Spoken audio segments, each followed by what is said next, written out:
Hello বন্ধুরা, আমি Manisha. Welcome back to my channel. তো বন্ধুরা, আজকে আমি তোমাদের সাথে একটা আমার কি বলবো, একটা মুহূর্ত, খুব বেদনাদায়ক একটা কিছুদিন গেছে আমার, সেটা আজকে আমি তোমাদের সঙ্গে শেয়ার করব। আজ 6 মাস পর আমার চ্যানেলে মনিটাইজেশন অন হলো। সেই জানুয়ারি মাসে মনিটাইজেশন অফ হয়েছিল, আর আজকে গিয়ে সেটা অন হলো। তো এই 6 মাস কী কী পরিস্থিতির মধ্যে দিয়ে আমি কাটিয়েছি সেটা আজকে আমি তোমাদের সঙ্গে শেয়ার করব। খুব ভালো করে শুনবে। তোমরা যদি নিজের একটা ইউটিউবার হও তাহলে এই ভুলগুলো আর করবে না, আর সেই জন্য ভালো করে মন দিয়ে শোনো আমার কি হয়েছিল আর আমি কি কি প্রবলেম ফেস করেছি। তা মাঝে উঠেছিল খুব মম অ্যান্ড সন চ্যালেঞ্জ, খুব উঠেছিল। তা আমার যেহেতু ডেলি ব্লগ, আর আমার ঘরে প্রীতু আছে, খুব ছোট, এখন 6-7 বছর বয়সও। তা সবাইকে দেখতাম মম অ্যান্ড সন চ্যালেঞ্জ করছে, আর খুব ভালো ভিউ আসছে এবং কোনো প্রবলেমও হচ্ছে না। তা আমরা কি করি, কারোটা যদি দেখি বেশ ভালো ভিউ আসছে, ভাইরাল হচ্ছে, তখন আমরাও সেটা চেষ্টা করি। এটা একটা স্বাভাবিক ব্যাপার।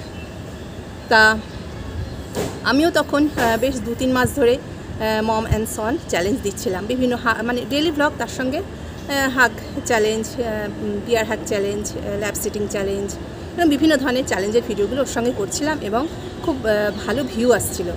হঠাৎ জানুয়ারি ফেব্রুয়ারি মাসে, প্রত্যেক বছরই হয়, ইউটিউবে একটা ছাঁটাই অভিযান চলে। তো সেই সময় অনেকের চ্যানেল ডিমনিটাইজও হয়ে গেছিলো, আর তার সাথে আমার মেলও এসেছিলো, কিন্তু আমরা তো রোজ মেল চেক করি না, ওটাই হচ্ছে সমস্যা।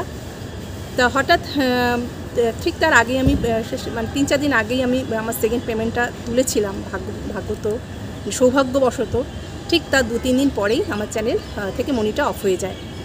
তখন আমি দেখলাম কী হয়েছে, তার সঙ্গে আমার প্রায় 15-16টা ভিডিও ডিলিট হয়ে যায়। এবং তখন শুনতে পাচ্ছি যে অনেকের চ্যানেল ডিলিট হয়ে গেছে। তখন তো শুনে হাত পা কাঁপছিল, কারণ চ্যানেল যে শুধু আমরা প্রথম দিকে যখন খুলেছি তখন তো পয়সার জন্য আমরা ডলার পাবো এরকম তো কিছু ভেবে খুলিনি, একটা শখে খুলেছিলাম।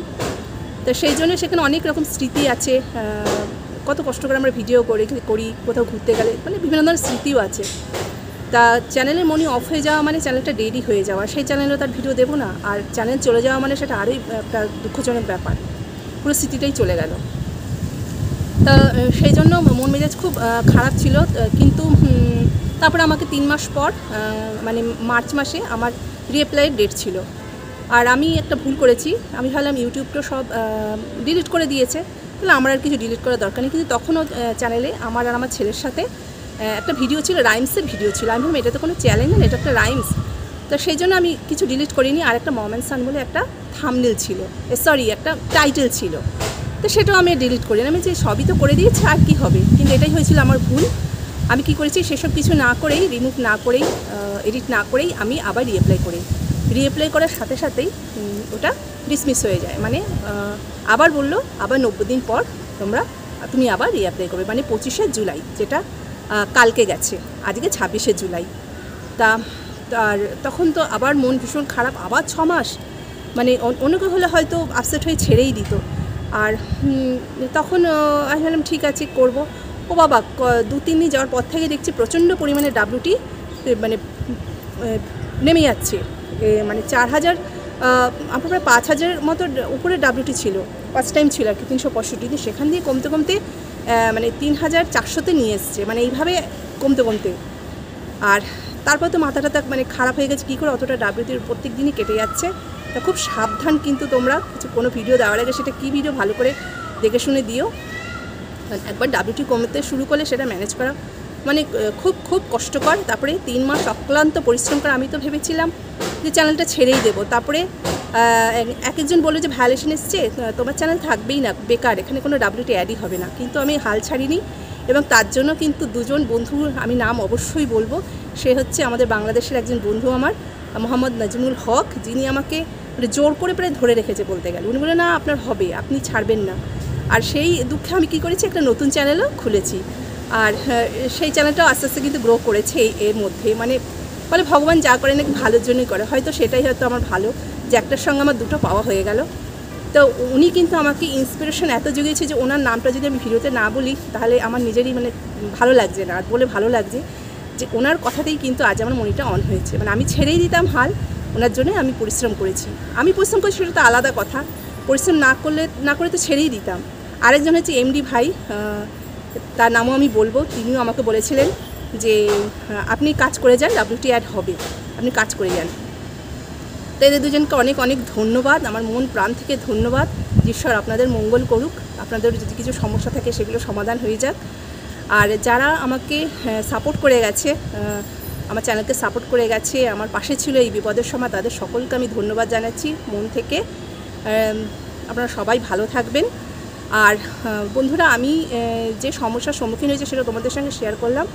তোমরা যদি ডেইলি ভ্লগ করো বা যে কোনো ব্লগিং চ্যানেল হয়, খুব সাবধান, নাহলে কিন্তু এর একবার যদি মানে ব্যালেন্স এসে যায় বা মনিটাইজেশন অফ হয়ে যায়, তারপরে সেই ডাব্লিউটি কমে যায়, সেটা করতে যে কতটা অক্লান্ত পরিশ্রম করতে হয় সে যাদের হয় তারাই একমাত্র বোঝে। তা আশা করি এই ভিডিওটা থেকে তোমরা অনেক কিছু জানলে, কারণ আমার মনে হলো এই ভিডিওটা শেয়ার করা দরকার। আর এই 6 মাস আমি যে কত মানসিক কষ্টের মধ্যে দিয়ে ছিলাম সেটা তোমরা বুঝতে পারছো। তা আজ আমার মনিটাইজেশন অন হয়েছে, কালকে আমি অ্যাপ্লাই করেছি। আমি তো ভাবতেই পারিনি যে 25শে জুলাইতে আমি অ্যাপ্লাই করতে পারবো। লাস্ট 1-1.5 মাস আমার কোনো ডাব্লিউটি অ্যাডই হয়নি। তারপরে 10 দিন, লাস্ট এই 10 দিন আমার ডাব্লিউটি 600 অ্যাড হয়েছে এবং 4,000 কমপ্লিট হয়েছে। আর 4,000-এর পরেও 4,100-200 আমি করেছি, কারণ বলা যায় না 4,000 করলে আবার যদি কমে যায়, সেজন্য 4,000 থেকে বেশি মানে 100-200 বেশি ঘন্টা হলেই তারপরে অ্যাপ্লাইটা করা উচিত। তাহলে কালকে আমি সকালের দিকে অ্যাপ্লাই করেছিলাম, আর আজকে সকালে মানে 12 ঘন্টার মধ্যে মনিটাইজেশন অন হয়ে গেছে। তা এটাই আমি তোমাদের সঙ্গে শেয়ার করলাম। আজকের দিনটা সত্যি আমার জন্য খুব একটা, এই মুহূর্তটা খুব খুশির মুহূর্ত। আর আমি বাবা এটাই চেষ্টা করব যাতে আর কোনো গণ্ডগোল না হয়। এই নিয়ে আমার 2বার হলো মানে মনিটাইজেশন অফ হয়ে গেল। তা তোমরা যারা পুরনো বন্ধুদের পাশে আছো তারা পাশে থেকো, আর যদি কোনো নতুন বন্ধু হয় আমার ভিডিওটা দেখো তাহলে আমাকে সাবস্ক্রাইব করো, আমার ব্লগ চ্যানেল, সেটা তোমরা দেখো, আশা করি আনন্দ পাবে।